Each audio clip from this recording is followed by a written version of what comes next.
पुण्याची गणना कोण करी. भक्ती भक्ती विना मुक्ती, बळे विना शक्ती बोलू नये. कैसे दैवत प्रसन्न त्वरित, तुगार आहे निवांत शिन शिवाया. सायास करीसी प्रपंच दिनविशी, हरिसी न भजसी कोण्या गुणे. ज्ञानदेव म्हणे हरी जप करणे, तुटेल धरणे प्रपंचाचे.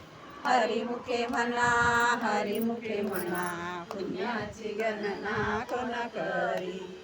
योगायोग विधी येणे नवे सिद्धी, वायाची उपाधी धर्म. भाविना देव न कळे निसंदेह, गुरुविना अनुभव तैसा तपे विना दैव विना प्राप्त, गुजे विना हित कोण सांगे. ज्ञानदेव